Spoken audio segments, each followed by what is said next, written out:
Bonjour et bienvenue sur Algomius. Nous continuons sur le volet sécurité de la base de données en nous attaquant cette fois-ci à l'une des failles de sécurité les plus importantes qui est l'injection SQL. On avait déjà vu sur le site de l'OWASP qu'elle plaçait en numéro 1 les injections SQL comme étant les failles les plus importantes au niveau de la base de données. Donc dans cette vidéo, on va expliquer un petit peu qu'est-ce qu'une injection SQL. Donc on va donner quelques exemples de ce qu'il est possible de faire et vers quoi on essaie de se protéger. Et puis ensuite on essaiera de parler des requêtes préparées, qui est une solution en fait qui va nous éviter d'avoir une injection SQL au niveau de notre applicatif, au niveau du site internet que nous allons développer. Donc là encore une fois, cette faille elle est basée sur le fait que quand vous avez un site internet et que vous demandez à l'utilisateur de se connecter ou que vous donnez un formulaire particulier, vous donnez la possibilité à l'utilisateur de rentrer des données. Et l'injection, alors il existe l'injection SQL, mais vous pouvez aussi avoir de l'injection de code, et bien tout simplement consiste à quand vous donnez la possibilité à l'utilisateur de rentrer des données au travers d'un formulaire, et bien l'utilisateur peut, à la place de rentrer son nom, son prénom, son adresse, son login, son mot de passe, peut rentrer une chaîne de caractères qui est valide en termes d'interprétation de code. Typiquement, là, on est sur du SQL, on a vu qu'on peut travailler avec des requêtes SQL, et bien l'injection SQL pourrait faire en sorte qu'un utilisateur malveillant pourrait injecter du SQL valide dans dans un des champs de saisie. Et si nous utilisons mal ce champ de saisie ou nous vérifions mal ce qu'il y a dedans, nous pourrions interpréter cette chaîne de caractères entrée par l'utilisateur comme étant du SQL valide et faire un ordre qui va réagir en fonction. Donc on va voir ça tout de suite au travers de quelques exemples. Et on va essayer de comprendre comment est-ce qu'on peut se protéger par rapport à ce genre d'attaque. Alors, typiquement, là on va prendre l'exemple qu'on avait déjà vu pour voir par exemple si un utilisateur est bien un utilisateur présent dans notre base de données. Lorsqu'il se connecte, il va donner son login et son mot de passe et on va comparer au login et mot de passe qui se trouve dans la base de données chez nous. Donc on va avoir une base utilisateur qui va stocker le couple login-mot de passe et à chaque nouvelle connexion, on va vérifier si le couple login-mot de passe entré par l'utilisateur qui essaie de se connecter est bien dans notre base de données. Et pour ça, on peut essayer d'avoir une requête SQL qui va un select sur la base de données. On va essayer de le mettre en place sous Workbench. Donc là, tout simplement, je vais me baser sur une table utilisateur qui a juste deux colonnes qui s'appellent login et mot de passe. Et on pourrait imaginer que si on veut savoir si l'utilisateur qui se connecte est déjà dans la base, il suffirait de faire finalement un select étoile from utilisateur where login égale par exemple Bob and pass égale son mot de passe. Ok. Donc là vous voyez que j'ai une chaîne valide. Il suffirait que je lance pour voir si j'ai un utilisateur Bob. Donc j'ai pas d'utilisateur Bob, je ne sais pas s'il y a encore des utilisateurs dans cette base.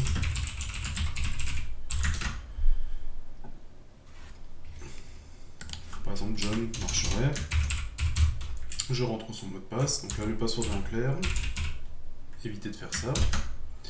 Voilà, et donc en fait je pourrais me dire qu'avec cette requête de sélection, je sélectionne le login qui est entré par l'utilisateur, je sélectionne son mot de passe. Et si, avec la requête de select, j'obtiens bien une ligne, eh bien ça veut dire en fait que l'utilisateur peut bien se connecter puisque je l'ai. Ça veut dire que si le login est faux, il ne le trouvera pas, si le mot de passe est faux, il ne le trouvera pas, et évidemment si les deux sont faux, il ne trouvera rien non plus. Ok. Maintenant, quand on va parler d'injection SQL, ce qu'on se dit c'est que, en fait, les informations de John et les informations de password, ce sont des informations qui sont données par un utilisateur.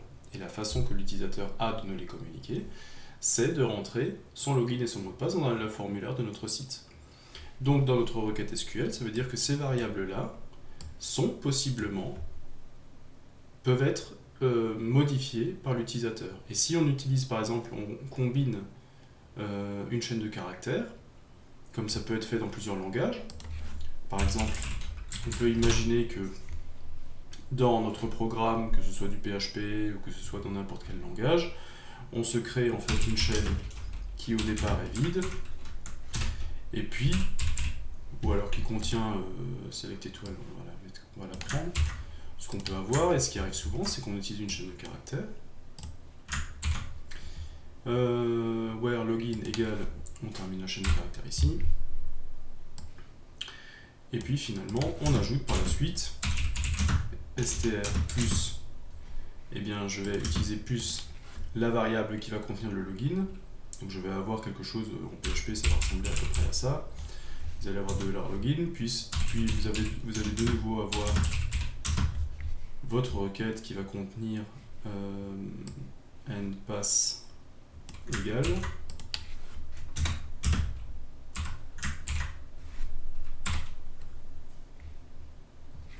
Et vous allez enfin avoir str égale str plus $password str égale str. Il ne faut pas oublier le point virgule à la fin pour que la requête s'exécute. Et donc vous pourriez avoir quelque chose qui ressemble à ceci. Donc comment va marcher ceci? Vous allez avoir une chaîne de caractères, un string qui va prendre votre requête utilisateur, donc qui va prendre ça en libellé, qui va y ajouter ce qui est contenu dans la variable login, ensuite elle va ajouter ça en libellé, qui va ajouter ce qui est contenu dans la variable login, et qui va rajouter un point virgule pour terminer la requête. Et à la fin de toutes ces étapes, la variable str contient finalement la requête que j'ai là-dessus.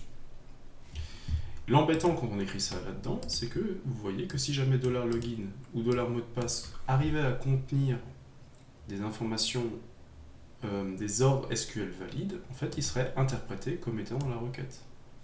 Et on va voir que l'injection SQL, si on utilise les bons termes, on peut arriver finalement à faire autre chose à la requête que ce qu'elle est censée faire. On va le voir au travers de deux exemples. Ce qu'on peut imaginer, par exemple, une injection SQL serait que, par exemple, on ne connaît pas le login ou le mot de passe et on injecte en plus un opérateur logique en plus. Par exemple, on mettrait, si on remplace cette chaîne-là, par exemple dans l'exemple que je viens de vous donner, si dans $password,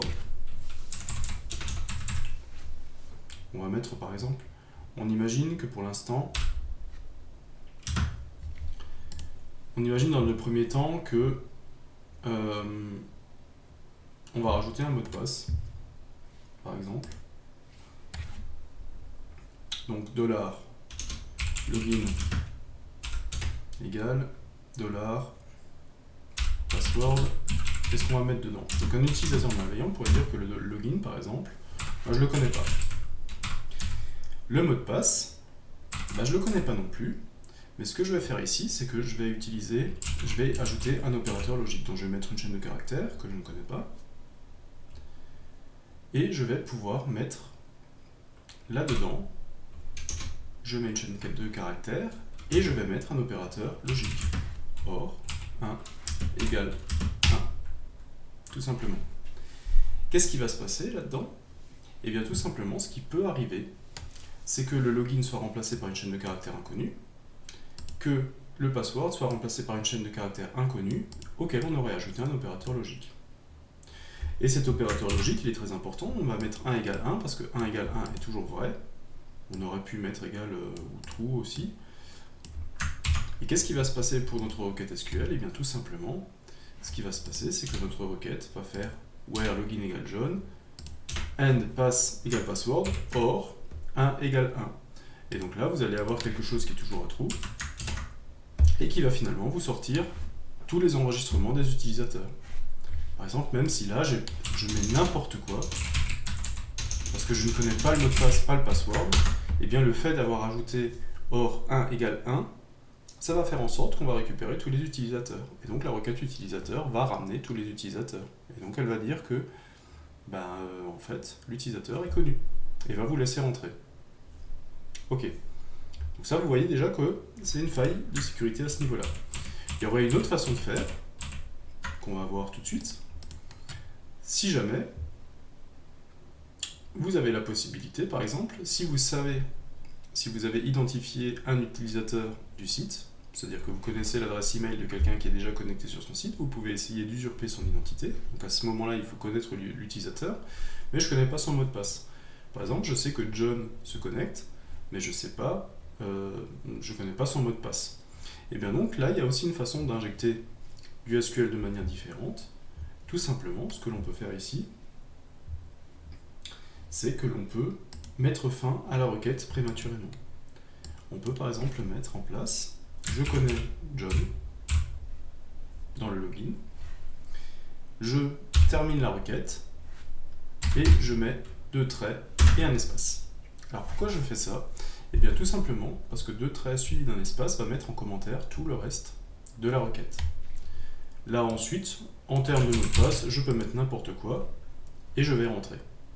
Qu'est-ce qui va se passer? Login va prendre la valeur John et on va voir tout de suite ce qui va se passer. Login va prendre la valeur John et derrière, en fait, vous voyez que le commentaire se met en place et que tout ce qui concerne le password va être éliminé. Et donc quand je vais lancer cette requête, eh bien, je vais bien récupérer tous les attributs de John dans la base de données. Donc je vais considérer que John s'est authentifié correctement sans que j'ai eu besoin du mot de passe. Donc on voit que finalement, avec très peu d'informations, l'injection SQL est quelque chose de très puissant puisqu'il permet de se connecter à la place de quelqu'un d'autre sans avoir forcément les logins et les mots de passe. Donc cette faille, vraiment, on va essayer de la combler et on va essayer de la combler avec un outil qu'on appelle en SQL, dans MySQL, les requêtes préparées. On va voir comment fonctionnent les requêtes préparées et en fait pourquoi est-ce que les requêtes préparées finalement arrivent à sécuriser notre base de données du point de vue de l'injection SQL. Alors une requête préparée, qu'est-ce que c'est? C'est une requête en fait qui est écrite en avance, qui est stockée, qui est complète du point de vue de sa structure, mais qu'il est possible de paramétrer. Si on fait une analogie avec des langages de programmation, on pourrait dire qu'une requête préparée s'apparente beaucoup à une fonction. En fait, on attend de cette requête un résultat et on peut lui fournir des paramètres qui vont influencer son exécution. Donc on n'est pas loin de la fonction dans un langage de programmation, sauf que dans MySQL, la requête préparée va être une requête à base de select, insert, update, enfin les requêtes qu'on a déjà vues jusqu'ici en MySQL. Donc cette requête, une fois qu'elle est préparée, elle peut être invoquée à tout moment avec des paramètres différents. Donc on retrouve un petit peu ici les similitudes avec la fonction dans un langage de programmation. Et elle va se baser également sur des variables utilisateurs qui fonctionnent de la même façon que les variables dans un langage de programmation. On va pouvoir mettre des valeurs dans une variable et on va pouvoir dire à la requête préparée d'utiliser ces variables en tant que paramètres pour s'exécuter. Et justement, ça c'est vraiment la cerise sur le gâteau, le fait de passer par des requêtes préparées va nous éviter d'avoir des risques d'injection SQL. Et donc, elle est normalement à privilégier, surtout dans les cas d'authentification, à des méthodes qui seraient en fait plus de composer une requête par chaîne de caractères dans votre langage de programmation. Vous verrez que dans chacun des langages de programmation, la requête préparée a été implémentée. Alors l'intérêt, outre l'intérêt sécurité pour l'injection SQL, l'intérêt d'une requête préparée, c'est aussi que c'est une façon de factoriser le code. Vous allez avoir une requête déclarée une seule fois et vous allez pouvoir y faire référence à chaque fois que vous avez besoin de l'information qu'elle est censée vous retourner. Donc on a exactement les mêmes gains qu'avec une fonction dans un langage de programmation.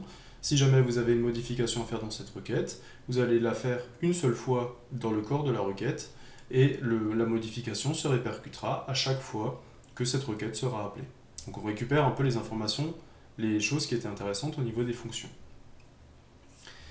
Donc, les requêtes préparées empêchent l'injection SQL. Et alors, l'explication est la suivante, c'est parce que tout simplement le contenu des variables n'est jamais interprété comme si c'était du code SQL valide.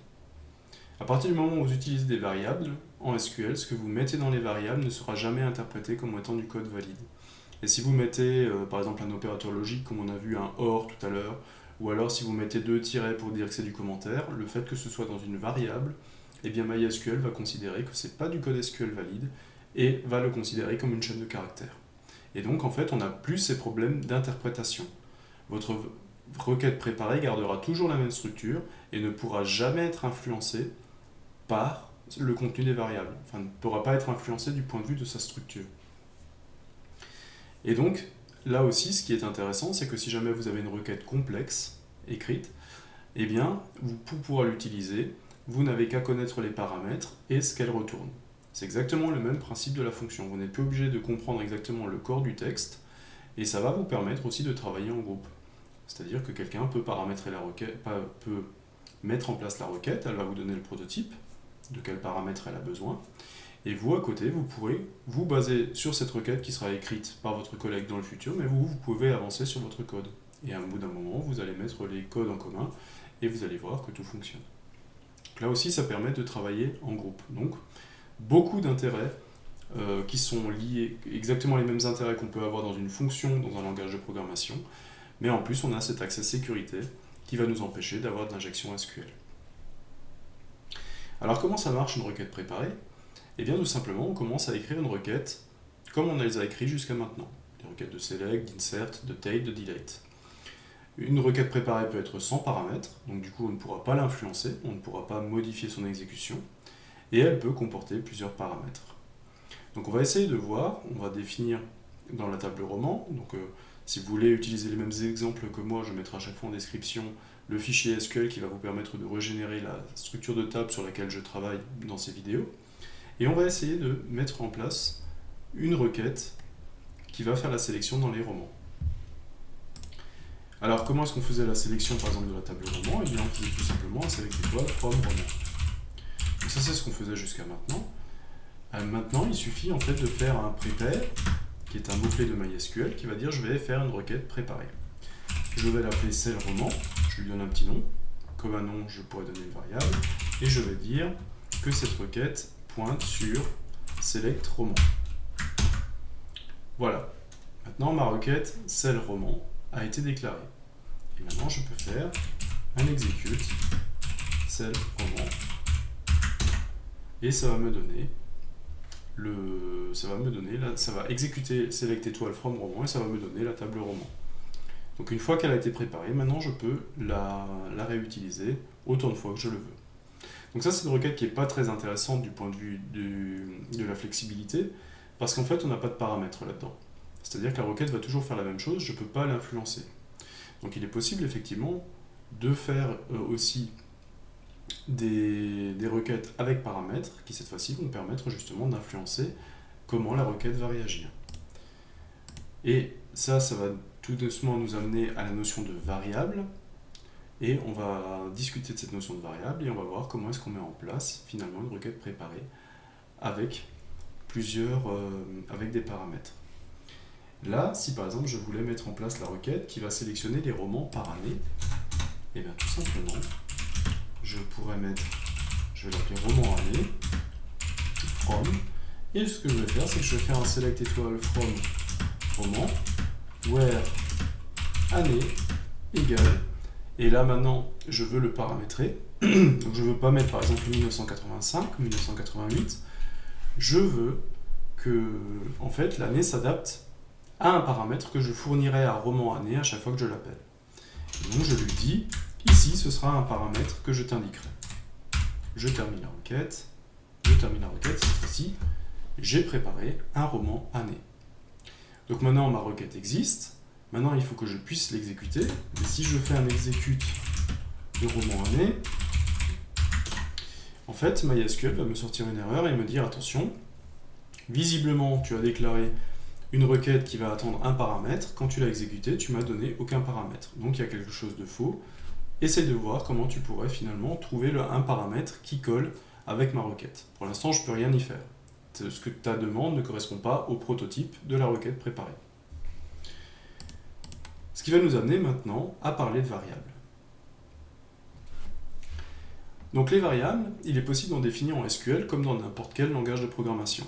Et si vous vous souvenez, sur la vidéo sur les transactions, on avait déjà utilisé une variable de système qu'on avait appelée autocommit, et on avait vu que les variables de système commençaient par 2 arrobas.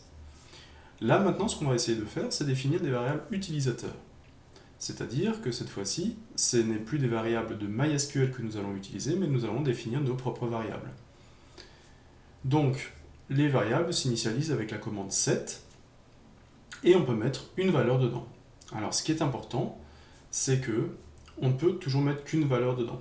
Et on va voir un petit peu les limites des variables en termes d'utilisation. Vous vous souvenez, on avait vu... alors ça, je vais regarder. On avait vu que, déjà, pour consulter une variable, on avait vu la variable autocommit, variable système, qui nous permettait de savoir si on était en mode autocommit ou non. Là, par exemple, on va essayer de déclarer une variable pour calculer le taux de TVA, par exemple. Donc on va avoir une TVA à 5,5. J'oublie pas l'arrobase pour dire que c'est une variable. Voilà, donc je peux vérifier que ma variable existe bien. Je fais un select de TVA et on voit que ma variable a bien été définie à 5,5. Ok. Maintenant, cette variable, je peux parfaitement l'utiliser dans une requête SQL classique. Par exemple, si je sélectionne le nom et le prix de ma table de roman, je peux avoir le nom et le prix. Maintenant, si je voulais calculer, par exemple, à combien revient la TVA sur le prix, eh bien, tout simplement, je prendrai le prix, je le multiplierai par le taux de TVA et je le diviserai par 100 parce que c'est un pourcentage et il me suffirait de renommer ma colonne pour dire que ça, le montant calculé est un montant de TVA. Alors.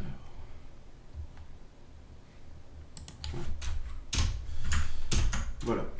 Donc là, maintenant, vous voyez ce qui s'est passé. Cette fois-ci, j'ai écrit le nom. Et là, le montant TVA a été donné, qui est le prix multiplié par la TVA divisé par 100, parce que je suis sur un pourcentage. Donc voilà, vous voyez déjà qu'on peut utiliser des variables dans les requêtes classiques. Maintenant, on va aller un petit peu plus loin, et on va essayer d'utiliser ces variables dans des requêtes préparées. On va donc définir, ici, vous voyez que j'avais fait la requête roman année, qui fait un select étoile from roman, where année égale, et pour l'instant on avait une variable. Donc ce que je vais faire ici, c'est que je vais me faire une variable année, dans laquelle je vais mettre par exemple 1988.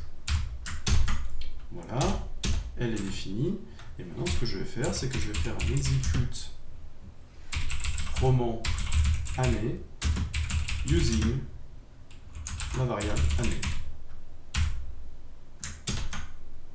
Et vous voyez que cette fois-ci, j'ai récupéré toutes les informations des romans qui datent de 1988.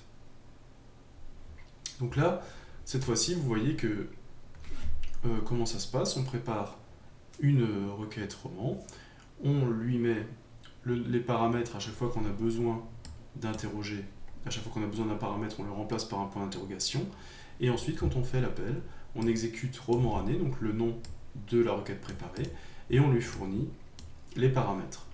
Alors attention, là pour l'instant on est sur un exemple avec un seul paramètre. Évidemment, si vous avez une requête avec plusieurs paramètres, il faudra que l'ordre des using respecte bien l'ordre d'apparition des points d'interrogation dans la requête. En fait, il va se baser sur l'ordre pour mettre les bonnes valeurs au bon endroit. Donc attention avec ça, c'est un petit peu la seule difficulté. C'est un petit exemple qu'on a déjà fait. Donc, ce que l'on peut dire aussi, c'est que les requêtes préparées sont rarement utilisées au niveau de la base SQL, puisque de toute façon, vous avez normalement, quand vous appelez SQL, vous avez normalement la possibilité, vous l'appelez avec un langage de programmation, soit en PHP quand vous faites du web, ou ce genre de choses, soit un autre langage, soit Python si vous faites du Django, et ainsi de suite. Alors pourquoi, quel est l'intérêt finalement de vous avoir présenté les requêtes préparées en SQL? Eh bien tout simplement parce que le format qui est utilisé pour les requêtes préparées en MySQL a été retranscrit dans la plupart des API des différents langages de programmation. Et si vous faites par exemple, si vous faites tout simplement une recherche Google et que vous faites requête préparée PHP, tout simplement, et bien en fait vous tombez sur php.net, la documentation, et vous voyez que tout simplement, quand vous faites une requête préparée, tous les ordres de MySQL se retrouvent en PHP. Vous faites un prepare, par exemple, pour faire votre insert. Alors, l'API PHP vous permet de faire quelque chose en plus. C'est que là, vous voyez que vous n'avez pas de point d'interrogation, mais vous avez la possibilité de mettre des libellés pour les variables. Ce qui fait que vous n'êtes pas obligé de respecter l'ordre. Ce que vous faites ensuite, c'est un bind param qui va faire que chacune des valeurs va être linkée au libellé que vous avez mis. Et donc, la valeur $name va remplacer name, la valeur $value va remplacer value, et ensuite vous aurez, pareil, l'execute de votre requête préparée. Mais de toute façon, L'intérêt finalement qu'on avait vu de la requête préparée, c'était de se prémunir face aux injections SQL. Et ça, c'est quelque chose que vous le fassiez en PHP ou dans n'importe quel langage ou dans MySQL, en fait, vous aurez toujours cette possibilité. À chaque fois que vous utilisez une requête préparée, vous prémunirez face aux injections SQL. Alors, pourquoi est-ce que c'est comme ça? Eh bien, tout simplement parce que vous voyez que dans les variables, je ne peux mettre que des valeurs qui ne sont pas interprétées. On pourrait se dire qu'on pourrait faire quelque chose de chouette, on pourrait dire qu'on pourrait avoir une variable table. Alors, table, c'est un mot-clé.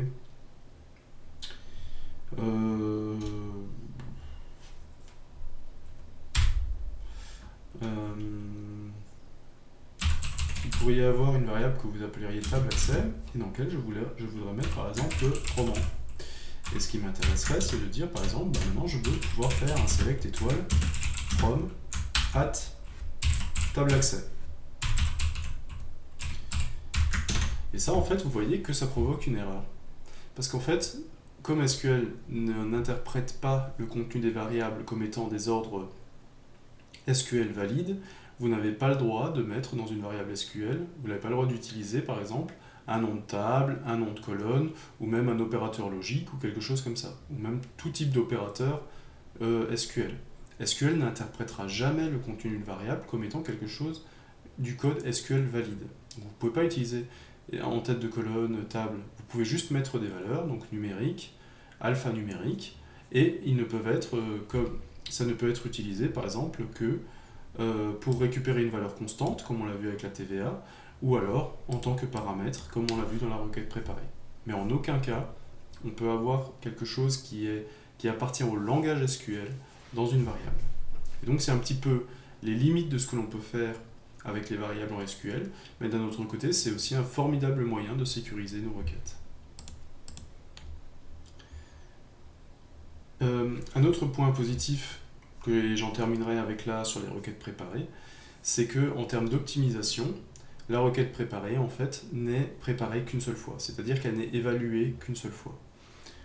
À partir du moment où je prépare ma requête, ici, en fait, MySQL va regarder si le select est bon, si la syntaxe est correcte, si le from va bien chercher dans une table existante, et si la clause where concerne bien des colonnes existantes.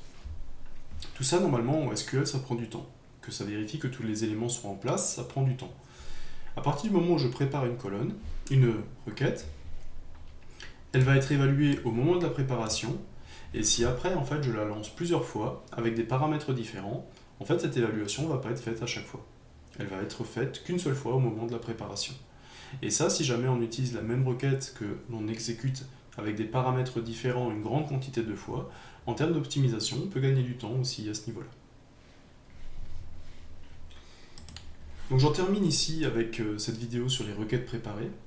On a donc une bonne série de vidéos qu'on avait commencé sur la sécurité de la base de données. On avait vu comment est-ce qu'on peut crypter, comment est-ce qu'on peut hacher le mot de passe. J'ai encore failli me faire avoir sur les termes. Comment on peut hacher le mot de passe pour qu'il ne soit pas en clair dans la base de données. On avait vu le mécanisme de transaction qui permettait de maintenir la cohérence des données. On a vu le mécanisme de verrou qui permettait de gérer les accès concurrents. Et toutes ces petites choses mises bout à bout, finalement, font que notre base de données arrive sur un système beaucoup plus robuste, beaucoup plus sécurisé, et avec lequel on aura moins de soucis, déjà avec les utilisateurs internes. On avait vu la gestion des utilisateurs, justement, avec des droits, des privilèges, pour limiter aussi les problèmes à ce niveau-là. Et on a vu, encore aujourd'hui, comment se prémunir de l'injection SQL dans les bases de données, ce qui est une des attaques favorites des gens qui essayent de récupérer les données dans vos bases de données.